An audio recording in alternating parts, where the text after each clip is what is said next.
மக்களுக்கு நான் அன்புள்ள தமிழர் மக்களுக்கு நான் சாதாரண ஒரு டிரைவர் பேசுகிறேன்.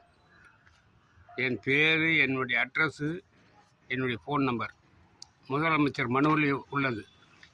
நான் எனக்காக போராடவில்லை. 5 வருஷமாக பெண்களுக்காகவும் தாய்மார்களுக்காகவும் போராடி வருகிறேன். இது நடுப்புற. எனக்கு கொலை மிரட்டல் அதிகம். போலீஸ் புறத்துலேருந்து எனக்கு கொலை மிரட்டல், வெக்கில் மூலத்தில் என் கொலை மிரட்டல், பல பேர் துன்பத்துக்கு நான் ஆகிறேன். நான் பெண்களுக்காக போராடின்னு இருக்கேன். இதனால் முன்னாள் முதலமைச்சர் ஐயா ஸ்டாலின் அவர்களுக்கு மனு அனுப்பிச்சேன். அவரும் பதில் மனுவை அனுப்பிச்சிருந்தார். எந்த போலீஸ் ஸ்டேஷன் பாதிக்கப்பட்டோம் அதே போலீஸ் ஸ்டேஷனில் விசாரணைக்கு வந்தது. நான் போகவில்லை. அடுத்தது கலெக்டர் மாலினியம் கலெக்டருக்கு முடத்தில் மனு கொடுத்தேன். கலெக்டரும் அவரும் என் மனுவை பார்த்துவிட்டு குறிப்பிட்ட தாசில்தார் அம்மாவிடம் ஒப்படைத்தார். அவர்களும் 15 நாளில் உனக்கு விசாரணை வரும் என்று சொன்னார்கள். தாசில்தார் அம்மாவும் 15 நாளில் வந்தது. என்னை அழைத்தார்கள். நான் போனேன்.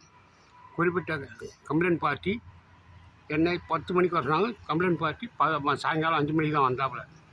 போலீஸ்காரமாக அதை விசாரிக்கவில்லை. அவரை பள்ளிக்கூடம் நடத்தினார். அந்த இடத்தில் போலீஸ்காரன் என்ன வார்த்தை உபயோகப்படுத்தினோ அதே வார்த்தையை தான் போலீஸ்காரமும் உபயோகப்படுத்தினாங்க.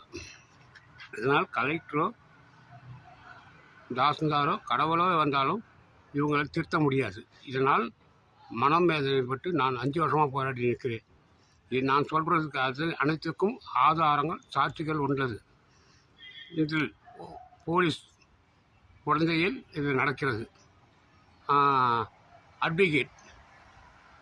அட்வொகேட்டும் இதில் உள்ள. அது இல்லாமல் இன்னும் சில பேர் ரவுடிகள், கெஞ்சா கேசுகள், இவர்கள் மீறி 5 வருஷமாக நான் போராடி வந்து வருகிறேன். இது வரைக்கும் என்னால் எல்லா வேலையும் பார்த்து வச்சு அவரை பிடிக்கிறதுக்கு முடியவில்லை. இப்போது உள்ள முதலமைச்சர் தம்பி விஜய் அவர்களுக்கும் மனு அமைச்சிருக்கிறேன். அவர் மனுவிலையும் அவர் விசாரிக்கும்படி குறிப்பிட்ட காவல்துறைக்கு அனுப்பியுள்ளார். அதையும் ரிசல்ட் தெரிஞ்சுகின்றேன்.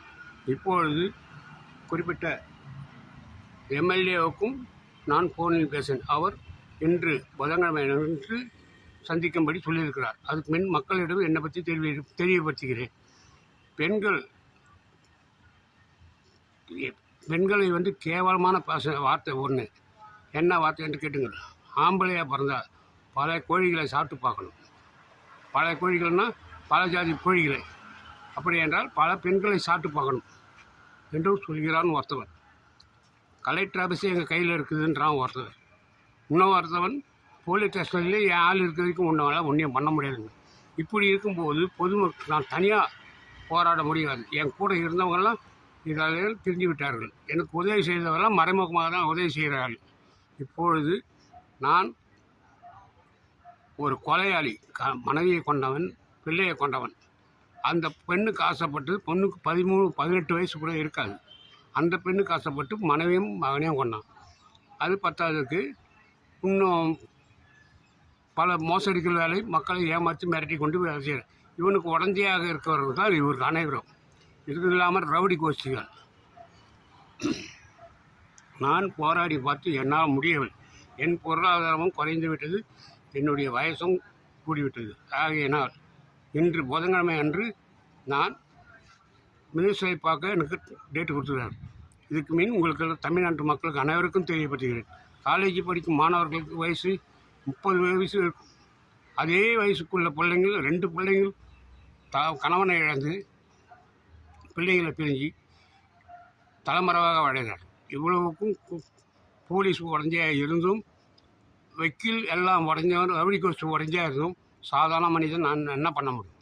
எனக்கு உதவி செய்ய யாராவது முன் வந்தால் என்னுடைய அட்ரஸும் சொல்ல முடியாது, என்னுடைய ஃபோன் நம்பரும் சொல்ல முடியாத சூழ்நிலை இருக்குது.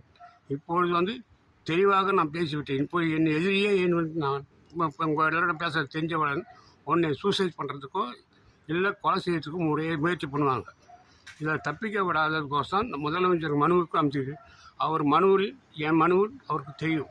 என் மனுவின் நம்பர் அதையும் சொல்கிறேன். என் மனு நம்பர்னா, என்னுடைய மனு நம்பர்னா நான் மனுவில் இல்லை அங்கே சொன்னாங்கல்ல உனக்கு.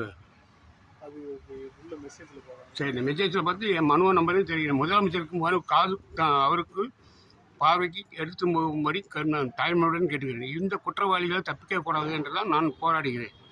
இப்பொழுதும் நான் தலைமறைவாக தான் இருக்கிறேன். என் உயிருக்காக இல்லை. நான் மாட்டிக்கொண்டால் ஒரு உயிர் அனாவசியமாக போய்விடும். இல்லை, குற்றவாளி சூசைட் பண்ணிக்கிற கண்டிஷனில் இருக்கிறாப்புல. இதுக்கு என்ன செய்வது என்று எனக்கு புரியாமல் நான் இன்றைக்கு முடிவு எடுத்து உங்களுக்கு தெரியப்படுத்துகிறேன். கொஞ்சம் எனக்கு உதவி செய்யுங்கள். நான் பல பேருக்கு உதவி செய்தவன். பெரிய பெரிய ஆளுங்களுக்கு, நடிகர்களுக்கு நான் பல பேருக்கு அதுக்கெல்லாம் ஆதாரம் உண்டு. நான் உங்களுக்கு சமர்க்கிறேன்.